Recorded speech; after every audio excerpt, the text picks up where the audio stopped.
If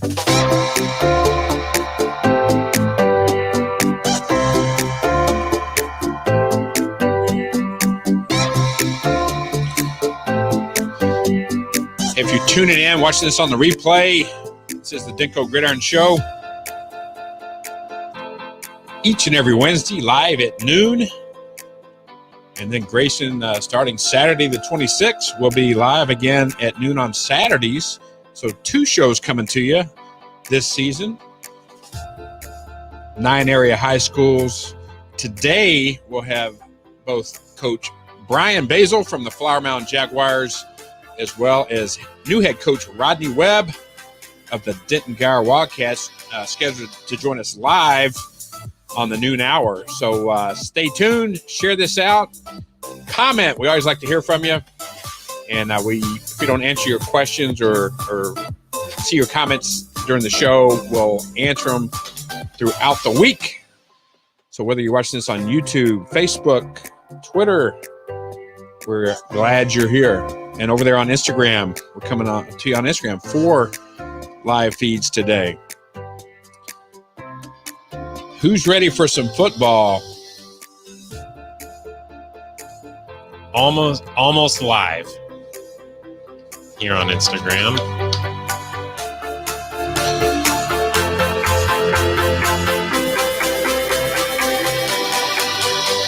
And all right, here we go. We're going live on Instagram now. Nice. Grayson, you got a little head bob in there going. You kind of digging this music today, aren't you? Oh, I'm kind of just bouncing around in my chair right now. But I can get it going.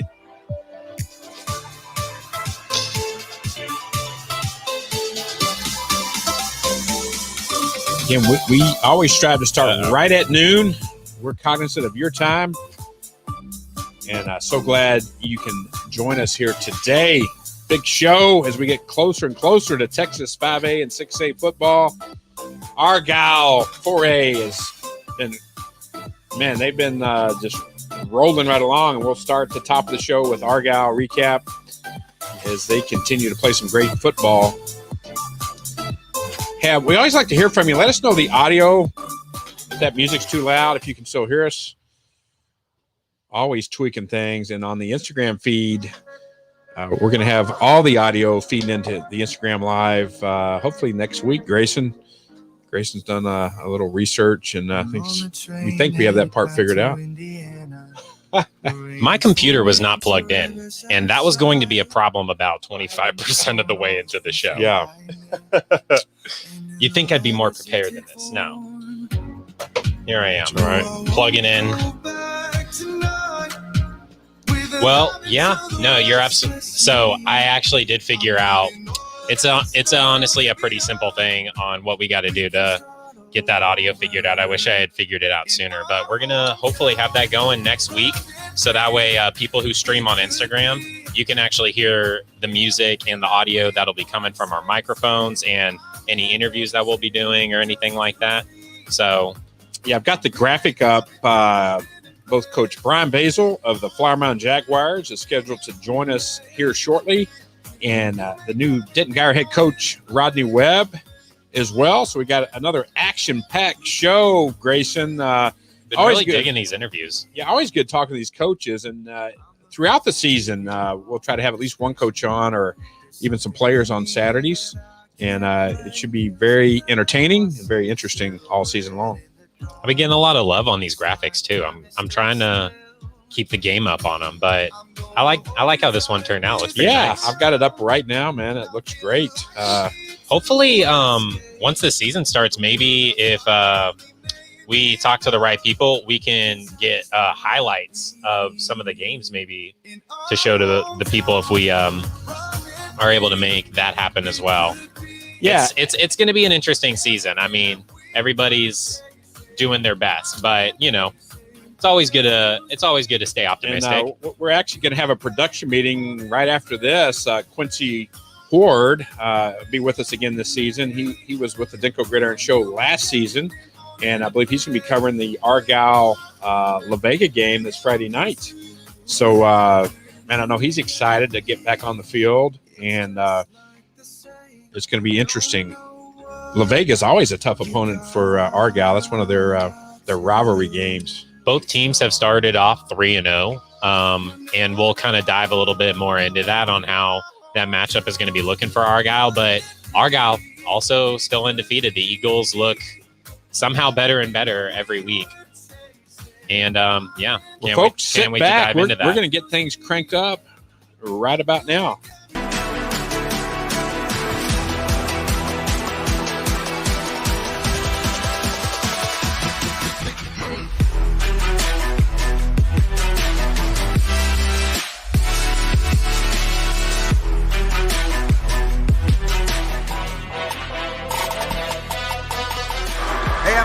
From Fox 4, make sure to tune in to the Denko Gridiron Show.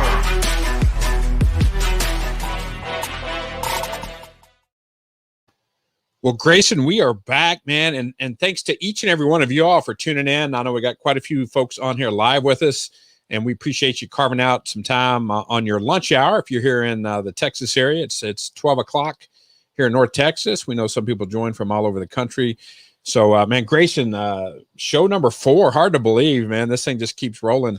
Yeah, I know. We're out here. We're doing this every Wednesday. And, you know, you mentioned just a couple minutes ago when we first went live that, yeah, we are hoping to do 2 shows a week. Once the season gets rolling, we're hoping to kind of have a preview show on Wednesdays. And then Saturday will be our recap show for all the games that go down on Friday. So should be bringing even more awesome content to you guys as the season goes on. Great to be here. Reset things. If you could share this out, we've got Coach Brian Basil joining us from Flower Mound Jaguars, as well as head coach Rodney Webb. And I've got the graphic up there. We're going to be joined by Coach Basil here in just about 10 minutes. If you could share this out on the Twitter, YouTube, Facebook, and over here on Instagram, we certainly would appreciate it. And, you know, I've been getting a couple questions here and there just from people who watch the show. They're like, hey, you know, my auntie or my uncle or whoever, they want to watch, but they're just not really on social media. They're not really on Twitter or Facebook. You know, what's the best way for them to watch? I would recommend YouTube. Yeah. If you can get the YouTube link, then that's probably the best way for anybody who doesn't really like social media to watch the show and still tune into us, because that YouTube link, you can just click right on it with a phone or your computer and it'll take you right to us, right to the show. And you don't have to have an account, don't have to have any social media to watch us. Man, this jump right in. Coach Todd Rogers, the Argyle Eagles, man, they keep rolling there, Grayson. The Argyle Eagles are the only team that are really keeping the action going for us right now before September 25th, when the other about 8 of the 9 teams that we like to talk about here on the show, John, get their season started. And the Eagles have thankfully given us plenty to talk about. They continue on a hot streak to begin 2020. They're now 3-0 thanks to another solid win, 35-21 over the Salina Bobcats. CJ Rogers, you know, we talked about him in the preseason show. You know, he had big shoes to fill, and it looks like he's doing just a stellar job. You know, Argyle is never short on the quarterback position, and no pun intended, you know, CJ Rogers stands pretty tall there in the pocket. Oh, yeah. On Friday, September 11th, it was the CJ Rogers show all day long in that 35-21 victory for Argyle. He had 4 total touchdowns. He threw 3 through the air, I think he had, he did. He had 4 total touchdowns, 3 through the air, 1 on the ground. And the one that he ran was a 60-yarder in the first quarter. So I got to say, that's something that we have not seen out of CJ Rogers so far. We have not seen him be able to run like that, but he was really showing off in this one and ends up leading the team through the air and on the ground. Cole Kirkpatrick had another big night, caught a TD pass in the second quarter, and just outstanding play by just the chemistry there. I think they spent a lot of time working this offseason in the summer. I don't think COVID slowed them down, doing some personal workouts and some things of that nature. But they're ranked number 1 in the state, and just continued to play some outstanding football. This is why I was just saying, like, I really hope maybe we can work highlights into the show sometime in the future, because I wish I could show our audience this play that Cole Kirkpatrick made in that game against the Bobcats. It was about a 29-yard strike, but just a fantastic athletic play by Cole Kirkpatrick. Just shook his corner right off of him, had the speed to beat like 3 other guys, dove for the pylon, Larry Fitzgerald style, and yeah, really made an athletic play. It was the play of the game, in my opinion, from watching it. And yeah, like I said, it may have been the CJ Rogers show to an extent, but he still had obviously a ton of talent helping him out, and really loves to spread the ball around through to 7 different receivers in this game, John. Argyle, every high school team likes to lead with the run, 35 carries, 114 yards. They only average 3.3 yards a carry. Another thing that is very interesting, we put an asterisk in our show notes.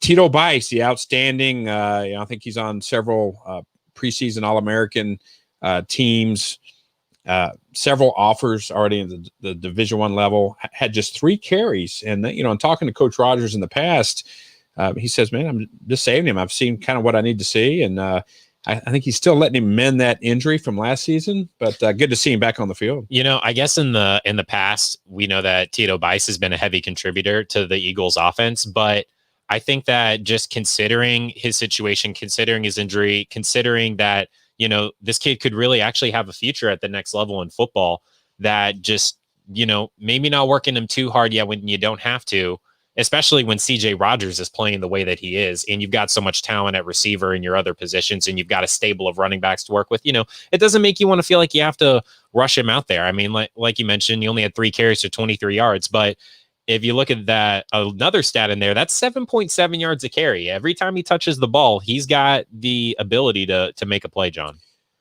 We talked about him just a moment ago. Cole Kirkpatrick, he ends up with 6 catches for 85 yards. And I think last season, just off memory, don't hold me to this, but I think he averages like 12 to 15 yards a carry. I mean, not a carry, but a catch.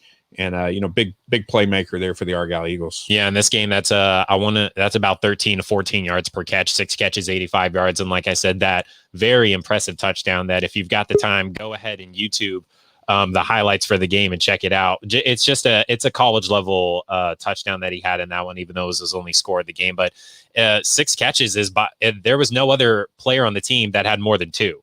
And that just tells you all you need to know about what Cole Kirkpatrick contributes to that offense. He was CJ Rogers' main target all night, and he makes it happen every time he touches the ball. Hey, they spread the ball out well. 7 different receivers had catches for Argyle. So that really keeps the opposing defense on their toes. They lead with that run, then, pass option. So, if they can continue to balance out a running game and have all those receivers, with CJ Rogers back there, they are going to be a tough team to beat. And if you've kept up with Argyle so far, you'll know that in the first week, CJ Rogers completed passes to 9 different receivers, shrunk down to 4 in week 2, but you had a big game running the ball in week 2, and they didn't really need to go through the air that much. But then, 9 receivers in week 1, 7 receivers in week 3. You just don't see the ball get spread out that often in a lot of high school football offenses. You're usually focused just on the best guy, putting the ball in the best player's hands as often as you can. But thanks to a lot of talent being all over the field, CJ Rogers really likes to spread it around. And I know I brought up the great Cole Kirkpatrick play, but I mean, it was the CJ Rogers show. He had some just absolutely fantastic plays. Like I said, a 60-yard touchdown run in the first quarter. And he also had a 29-yard touchdown pass to Hayden Stewart. I want to say it was in the second half, but just a great play. Threw it off his back foot on the run, players in his face. I saw plays that CJ Rogers made in this game that I did not see him make in the first 2 weeks. He is really balling out there right now for the Eagles. Now we hear it over and over again, defense wins championships. The Argyle defense, should not be overshadowed. I think they force several turnovers, 3 fumble recoveries, and, held their opponent to very few points. Yeah, the stat box also says they had 2 block punts, which is fantastic. You always love to see plays getting made on special teams. And when you're the one making the plays in all phases of the game, including special teams, that is just a huge momentum swing for your team. And the abilities that this defense has shown, just forcing at least 3 turnovers in their first 3 games. I want to say they had more than 5 in week 1. They had 3 in week 2, and now they had 3 more fumble recoveries, 5 team sacks, 15 tackles for loss. Like, these guys are just making plays all over the field. They're getting overshadowed a little bit by the CJ Rogers and that talented offense, but man, that defense, they're making plays out there too, and they're making it difficult for every offense they've seen so far this season. Well, folks, we are going to reset, and next we'll be joined live by head coach Brian Basil of the Flower Mound Jaguars. So, hey, if you're on your lunch hour, go ahead and take another bite of food, refresh your drink, and we'll be right back here on the Denko Gridiron Show with head coach Brian Basil.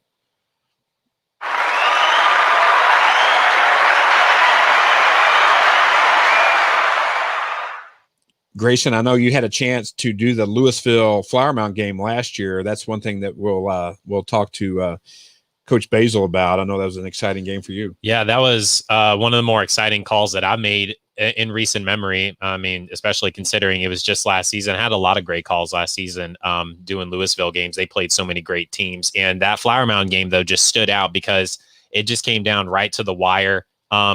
They're really talented running back Pierce Hudgens ended up scoring a touchdown with less than 10 seconds left in the game. The place was going nuts, and this was after Louisville had made a huge comeback in the second half, and the Jaguars were very resilient in that one. Was arguably their biggest one of the regular season. Well, I think we have him here live now. Let's see if we can bring head coach Brian Basil to the show. How you doing, Coach? I'm good, John. How you doing? Man, I'll tell you what, Grayson, I think we're like 4 for 4 coaches, technology, audio. I think in this Zoom era we're in, Coach, you guys all have this stuff figured out pretty well now. Yeah, y'all made it easy. I just had to click on a link and it was all ready to go. I like to hear that. Well, Coach, I'm glad we make it easy on people. Don't tell everybody how easy it is, man. Come on. This is tough back here running the satellite. We got to tune in the satellite dish and all that. That's been about the easiest thing I've had to do all week. I know. Speaking of that, we know your hands are full with, everything going on. Unfortunately, I see some of the 4A games continue to get canceled. I know that's in the back of our minds. I know we're all very positive, optimistic people, but let's just start right there. How the whole COVID situation has been there at Flower Mound and Louisville Independent School District. Well, I think it's pretty similar for where everybody's at. There's guidelines and protocols that the state and county CDC set in place. Of course, UIL guidelines in our schools. I think the one thing first and foremost is that there's a lot of people, from administrators to nurses to trainers to coaches that are doing everything in their power to just keep kids safe and healthy. That we want to play, our kids want to play. That's the biggest thing. So that's just at the forefront of everything that we do. We started that this summer. We were very fortunate to have our strength and conditioning program going this summer, and we set up, had to do a lot of things that were different just to comply with the protocols and guidelines. I'm so proud of our kids and coaches for the work that gets put in. I mean, just all of our procedures have had to change. We had to spend a lot of time thinking about when our freshmen come in the morning, just how we get them in and out of locker rooms in a staggered format, how we get them all showered and changed and dressed for class to get up to second period in time. And in the afternoon when our JV and varsity kids come down, same thing, how we're going to get them in and out of locker rooms at the end of practice. Before you maybe condition with them, meet with them, and then send them in. And now we got to stagger groups that go in. It's just, our coaches are working 12, 13-hour days to just make things happen from sanitation, clean things. We get all of our hand shields and equipment lined up after practice, and we're spraying them down, disinfecting them. So a lot of those things, it's just, I'm impressed with the level that people have gone to give our kids a chance to play. I think that's just really been the biggest thing. And we always say it takes what it takes. If that's what we got to do, that's what we're going to do. We're going to find a way. Well, Coach, last November, you made school history. I believe in the 21 years that Flower Mound has had a football program. An incredible 31-30 victory over Keller. I had the good fortune, of hosting your weekly radio show. And, man, it was so awesome to do that show after that victory, the enthusiasm, just the emotion, and just that's why you do what you do, to turn young men into champions. And that was a great victory. What does that do for the program moving into this 2020 season? Well, I think the thing that when I first got here in 2016, we worked really hard. Our coaching staff, those teams, those first couple of years had a lot of leaders and players that wanted to establish expectations. And the last 2 seasons, we had first in our program's history with putting gold footballs on the shelves, first district championship, last year, first playoff win.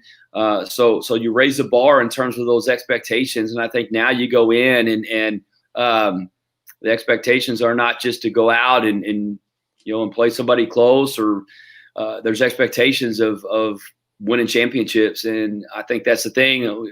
Our kids know the way the culture is set up. We're going to push ourselves and push them to be the very best we can be. And the focus has still been on the things that you need to do to be successful, whether that's in football, whether it's in the classroom, whether it's in the community. The core values of our program focus on teamwork and discipline and work ethic and perseverance. And we've referred to that so much this year on just how you get through adversity. And there's no better avenue than athletics and through football to learn that. And I think that our kids, that they've developed that toughness and work ethic and commitment that you've got to have, whether it's football, whether it's just in anything that's difficult. And I think that's the biggest thing the last couple of years have done for us. It shows our kids that it can be done.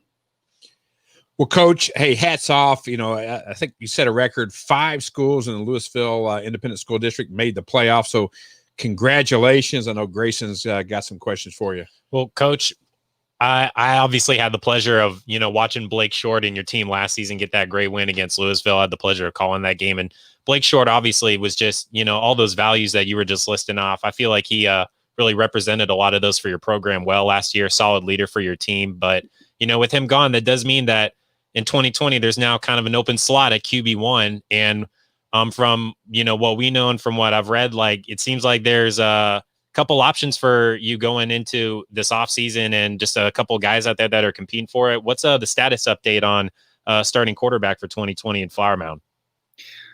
Yeah, we're very fortunate. We've got 2 young men, Parker Clark and Nick Evers, that have both been battling it out. They're both outstanding players, outstanding young men. Obviously, without having spring football, we've had a total of 3 padded practices now. So that's just very little time to get a lot done in a hurry. We'll get a lot of work with those guys in the scrimmage and continued work to figure out who's going to be the guy running out there against McKinney Boyd.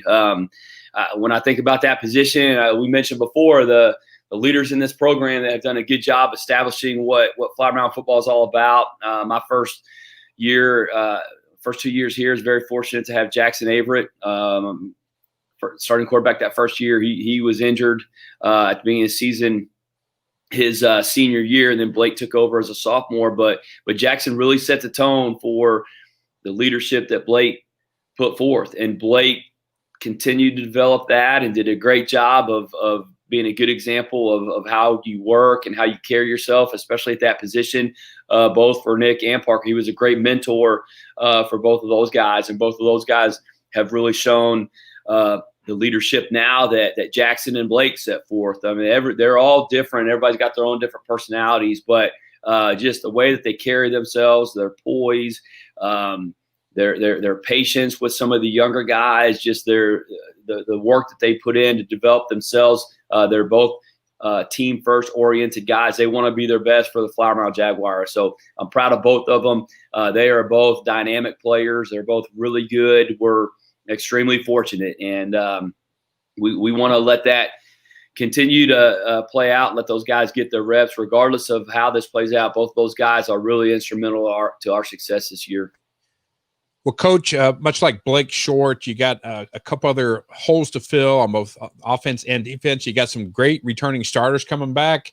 But what do you hope to see in the next week or 2 of practice before the season starts to fill out that depth chart and really secure your 22 starters on both offense and defense and special teams? I really think the biggest thing is consistency. We are really young this year. We lost a lot of experience on offense and defense, and now we've got some really good young players coming up, and we'll see flashes, especially just with the limited number of reps that we've had. Now, this summer was great because we got to do a lot of skill work, but when you're in shorts and t-shirt, you can only do so much. When you put the pads on and you're working that 11-on-11 scheme, you'll see flashes of some things that are really good from our young guys, and then you'll see you'll see a mistake somewhere, and that's just part of that growing process. You learn the best by just getting in there and doing it. So we got to find a way to maximize number of reps and snaps and video time that we get, learning experience, all those things. Is really to develop that consistency. When you're young and you've got some guys that don't have a whole lot of varsity game speed experience, you're going to have some growing pains with that. And I think, once the thing that we always say is that you make a mistake, but let's not repeat that mistake. So every day in practice, I feel like you go out and fortunately the weather's cooperated. Every one of those practices is valuable, but that's what we're after right now, is getting those guys experience and reps to be ready and grow them up in a hurry, as we say. Well, Coach, we know that your official game, like you mentioned, against McKinney Boyd, excuse me, is about 2 weeks away, September 25th, 24th, that weekend. And now you do have a scrimmage scheduled against Fossil Ridge for this Friday. What is your plan going into this scrimmage, considering how little contact practices you've seen out of your team most far? And how do you plan on getting the most out of it for you and your players? Yeah, well, just like anything else, as you know, things kind of change by the minute. And we were notified yesterday that Fossil Ridge has closed their school down for 2 weeks because of number of cases and close contact and kids they have out. So wow. We actually are having to, I think the buzzword of 2020 is pivot, and we're in contact with right now and getting some things finalized to try to get an alternate plan for that scrimmage. So I think we're pretty close to being there. People right now, as far as other coaches, that's the thing about the coaching network, is that everybody's competitive and wants to play, but we're also in it for kids and want the best. I think we've got some people that are willing to let us potentially jump in a preset scrimmage and create a three-way scrimmage. So I think looks like we're close to getting that finalized. So which I'm thankful for. I'm thankful for the for everybody jumping in and wanting to help us out. But obviously we need that work, and so going into the scrimmage, if it works out, which I think it is going to, but we just want to get a number of reps. You go out there, you get to a point in time where you go up against your defense, and the guys on defense, I think, can almost start calling the offensive plays, and the guys on offense, I think, could pretty much, they know the strengths and weaknesses those guys are going up against. So going up against another team that has some different coverage schemes, different route combinations, you want your guys to see that, because now they're relying on their training. Who you match up with, how you adjust your routes, who your read is. So being able to see that is going to be a good experience for us. Obviously, in a scrimmage, you want to maximize the number of reps you get, and then keep your kids healthy. That's one of the things that you got to get that work in. But you want to be fresh for that first day. So I think the biggest thing you always want to see is those guys that don't have that varsity experience yet. Are they able to play at game speed, at Friday night speed, and be able to execute on a consistent basis? Well, we've said it a couple times on the show that, these COVID regulations, these things, they change every single day for some people. And I mean, clearly, you got to be a very perfect fluid, example of that. Yeah, so that's obviously news to the two of us. Glad that, it seems like it's at least hopefully going to work out for you guys, and maximizing those reps. Totally hear that 100%, especially just considering, like I said, so many teams just haven't gotten to see their guys make a lot of contact in pads yet. And yeah, absolutely. Like I said, just changes every day. You never know, John. Coach Basil, man, thank you so much for joining us. Hey, one last question. We'll let you get back to work. I know you're working 8 days a week this time of year, so we appreciate you hopping on the Denko Gridiron Show, and I look forward to the weekly Jag Nation radio show throughout the season as well. You got Big Stone Abbey and Cole Vatney coming back to anchor that defensive line. Are there some players that you've seen, or you saw some film on last year, maybe on the JV squad, or even freshmen that are moving into a sophomore spot that are going to really stand out, and that the Jaguar fan base and the rest of the fans in North Texas should maybe watch out for any up and comers that you see that are going to make a difference on that Jaguar football team? Yeah, and that's the exciting thing, is that you consistently see guys that for me, going on 5 years now, going on my 5th year. So one of the things as a coach that is exciting to see is that you see kids when they're 7th graders, 8th graders come up through your program. You just see them grow up and develop, and then step into that role as a varsity guy. And that's you see the work that guys put in is and then starting to see it pay off. But a couple guys that early on we see, Landon Widener is outside receiver for us. He was a JV guy last year. Had played some varsity last part of the season as a backup. Ended up starting our second round playoff game against Duncanville when we had an injury there. And he's had an outstanding offseason, done some really good things. I look for big things out of him. Isaac Carpenter is another one that was a JV slot receiver last year. Did some really good things, and just came along in the offseason, had an outstanding offseason. We came back this summer. He was really doing some dynamic things. He's one of our fastest, quickest kid. He's just he's got great hands, great competitor. Those guys have really shown some good things at receiver position. And obviously, we've got 4 guys that we've got to replace there, and they've done a good job on defense. You mentioned those 2 defensive linemen. Bentley Stry is another one that has had a really good start to this practice session. Another one's had a good offseason in the weight room. Really benefited from a little extra time to develop over the summer. He had an older brother that was a captain for us a few years ago, and he was a backup last year on the varsity, played some JV, so he'd get reps, and he's really shown some good things. He's quick off the ball. He's getting in the backfield a lot, makes some things happen. Those are some guys on the defensive side and on the defensive line. In the secondary, we got Ty Overton coming back. Ty took over as a starter for us midway last year, and then has really come on. He's developed into a good leader for that secondary, and just a real smart player. The position he's at really has to be the quarterback of the defense, get everybody in place. So we're proud to see how those guys have taken on the role as senior leaders now and doing some good things. Coach Brian Basil. Hey, thank you so much for joining us here on the Denko Gridiron Show, and I'll be talking to you soon. Have a great day of practice, and have a great season. Thanks, John. Appreciate it. Appreciate all you guys do to cover us, and always do a great job. All right. Have a great day. We'll talk to you soon, Coach. Head coach Brian Basil of the Flower Mound Jaguars, ladies and gentlemen. Yeah. Hey, again, man, an action-packed show. Due up next, the head coach of the Denton Guyer Wildcats, Rodney Webb. If you're on your lunch hour, go ahead and take another bite of food, refresh your drinks, and we'll have Coach Webb up here shortly. Coach Rodney Webb joining us next on the Denko Gridiron Show. Grayson, I don't know if you ever covered any Rockwall games, but do you know much about Coach Webb? I've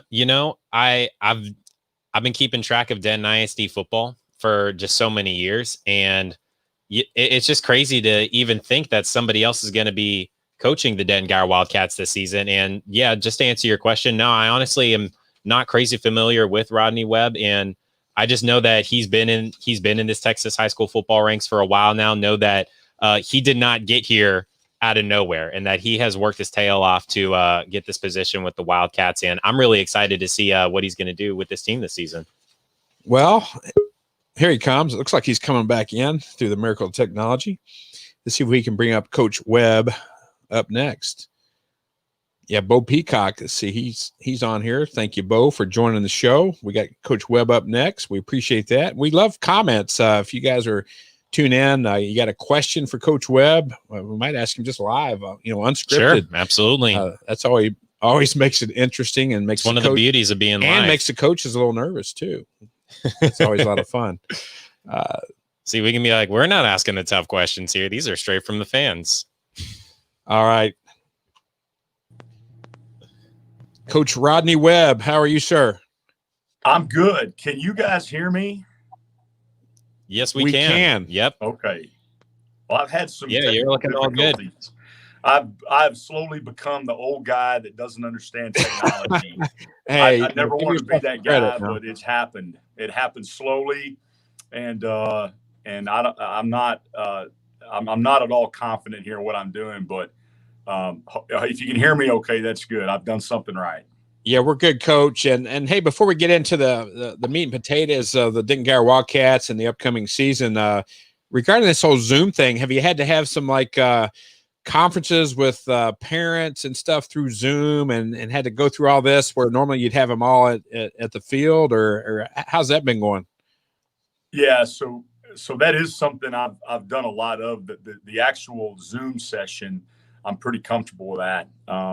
We've had, going all the way back to when I got hired at Guyer back in April, we were having Zoom meetings with our kids. I've had football staff Zoom meetings, player Zoom meetings. We did our parent meeting a couple of weeks ago via Zoom. So I've done a bunch of that for sure. Well, Coach, let's get right into it.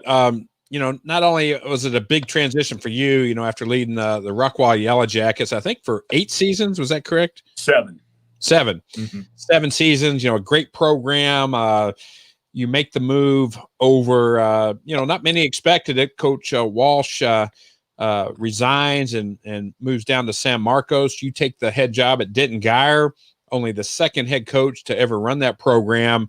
Then you lop on. You're also you run the Texas High School Football Coaches Association, so you've got that job title amongst all this COVID stuff. I mean, it's been a whirlwind. I know I talked to you a little bit before the show today, and you're a busy guy. Talk to us a little bit about all the transition and the extra challenges of being a head coach in the state of Texas. Well, this is going to be my 18th year to be a head football coach. And I can tell you that for the past 5 months, I felt like a first-year head coach because so many things we're having to operate differently. And, because of the COVID situation, me coming to a new school, so there nothing has been normal for me. So it's been a challenge, but at the same time, I've always looked at my job as a labor of love, and I've always felt really honored that I get paid to do this job, to be a high school football coach. It's such an awesome profession, awesome opportunity that I have.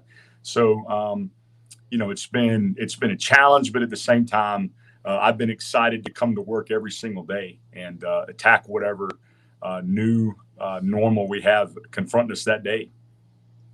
Yeah, we were just having that thought, Coach, like, man, this is just insane. Not only is he, stepping into this role, but he's got to do it during COVID. Like, man, you said it yourself. You're like, nothing's been normal. Like, not surprised at all. It's quite a situation that I feel like you found yourself in here in 2020. But yet, despite all this COVID stuff and all these regulations, you still have a team to coach, and you've got very high expectations with it being the Denton Guyer Wildcats. Yet you have a ton of talent to work with across the board this season. And, we can name whatever players we want, but how do you approach not just coming into a new team, but a team with this kind of history of success and this much talent at your disposal on the roster? Well, I mean, for sure. Hey, listen, there's a reason I'm a Guyer. Okay. I had a great 7-year run at Rockwall. And I hear that. But, there's some good players here. There's a good amount of talent. The tradition at Guyer has been, top shelf since the school opened. And there are a lot of reasons why a guy would want to come be the head football coach at Denton Guyer. I promise you that. So I'm excited to have the guys that I've had. I'll just say, and I'm not sure that I'm really answering your question as directly as you like, but I'll say that the kids and the staff that I inherited, they could have made this transition as difficult on me as they chose to, and they have chosen not to do that. They have chosen it's a give and take. Okay, so there are a lot of things about the program at Guyer that are good, and I'm not going to come in and change it. There are some things that I believe in philosophically, and we're going to have a culture that is representative of my values.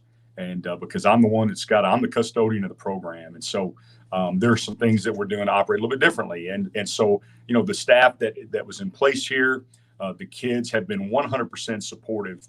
And as I told them, it's a give and take. There are going to be some things we'll keep doing the same. There'll be some things we do a little bit differently. So, this whole first year is going to be, a challenge, to navigate through. But fortunately, I've got the complete support of everybody around me. Man, that's good to hear, Coach. Absolutely. And hey, all eyes have been on, and you and I have talked about this as well, but all eyes have been on Eli Stowers, from the state of Texas on a national level. Obviously, Texas A&M's had their eyes on this, but what an amazing rehab and recovery for Eli Stowers. He went down in the state championship game last season. It's been a blessing that the season was delayed a month to help his rehab. Opposing defensives are trying to figure out how to slow him and the Guyer offense down. No secret, you're going to throw the ball probably a whole lot more than Guyer has done in the past. But what can you say about Eli Stowers and his comeback and how has he been looking, the last couple of weeks of practice? Well, I'll tell you, it is impossible not to root for Eli. He's a kid that does everything right. He as good as he is on the field, he's equally or more impressive off the field. His leadership, his demeanor, his character, I just absolutely love him. I love everything about him. He's going to have tremendous success at the next level. As far as, to answer it from a football standpoint, this is a great opportunity for Eli because the way we approach offense is a little different than they've approached it in the past. And he is going to have a chance to throw the ball a little bit more.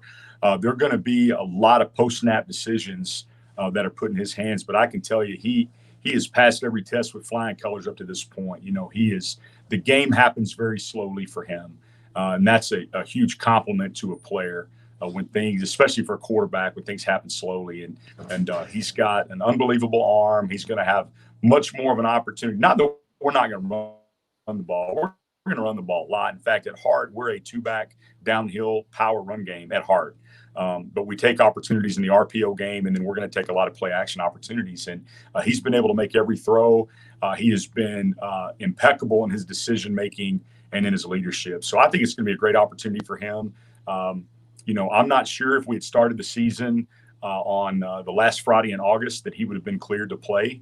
I think he probably would have missed at least one game, maybe two games. And one of the few advantages of this whole COVID situation is that Eli is going to get to play from week one this year. We're excited about that.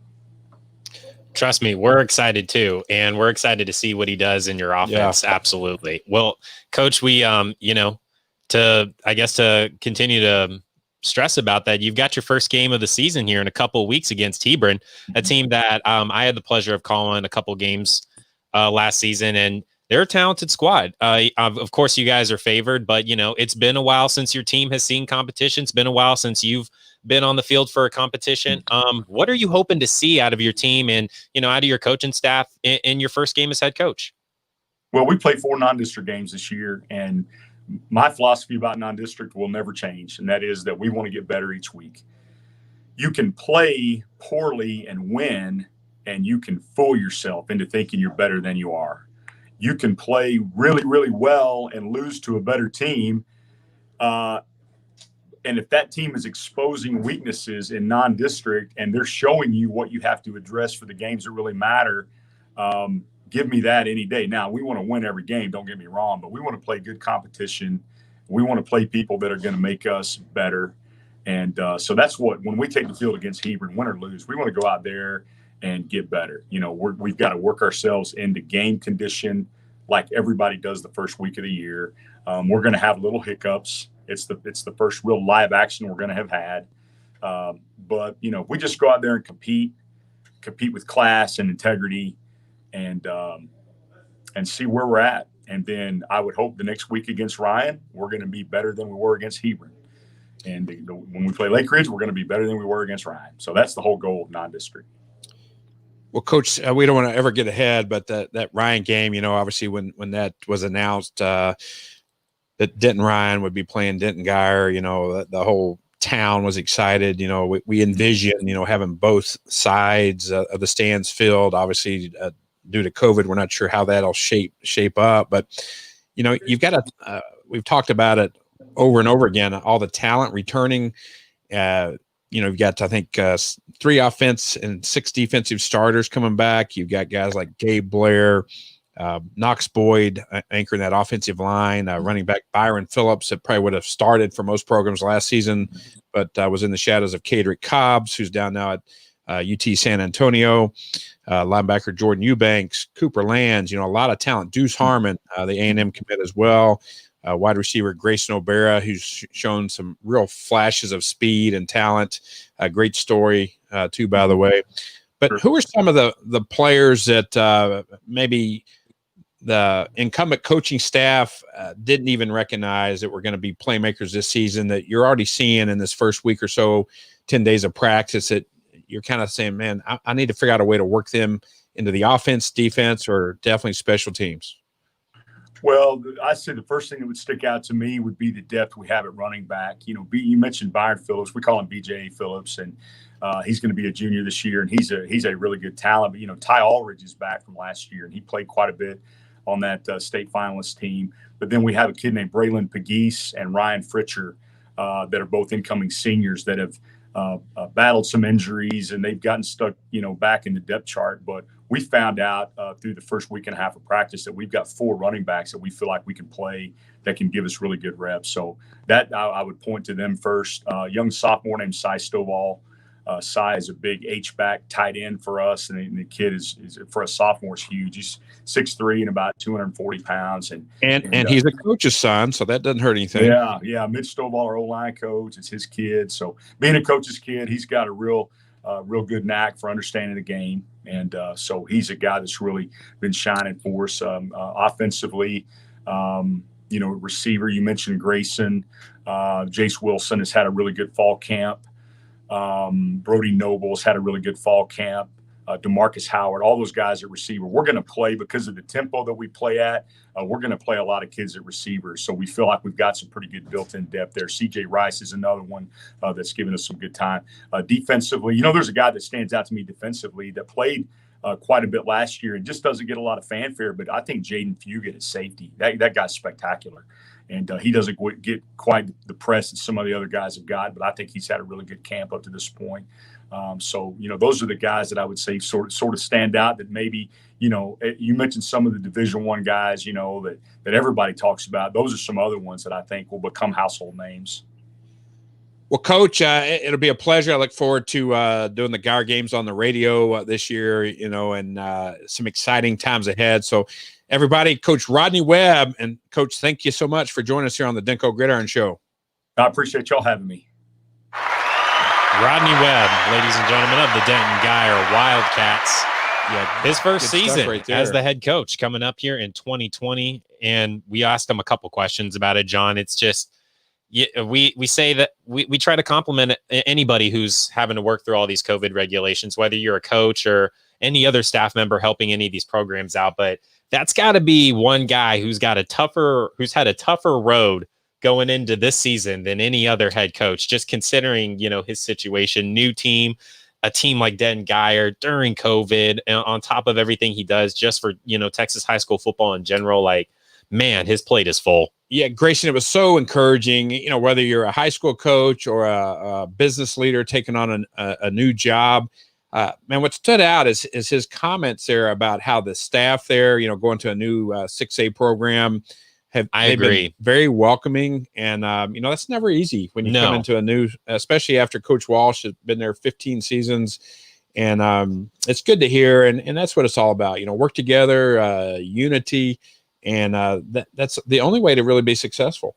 I really like what he had to say, too, about how, hey, there's things that Denton Guyer does really well and have done really well, and I am not going to change those things. He's like, but of course, I'm the new guy in town. This is my team now. I'm the head coach. I'm running the show. There are and I like how he said there are philosophical things about, how he likes to coach his team that he's going to implement in there. And that's just something that you're going to see out of any new head coach. And I just like how, he mentioned that. He's like, there's things that I would not change about this program, but he's like, I'm still the new guy. Of course I'm going to change some stuff, Well, Grayson, man, we're going to head to a production meeting shortly, but I posted it during the show. I don't think I've even shared this with you, but we're going to bring the content back onto our podcast platform as well. So that'll be like a 5th platform to our fans are running out of excuses to not watch us because we are all over the place for you people. Y'all need to get out here.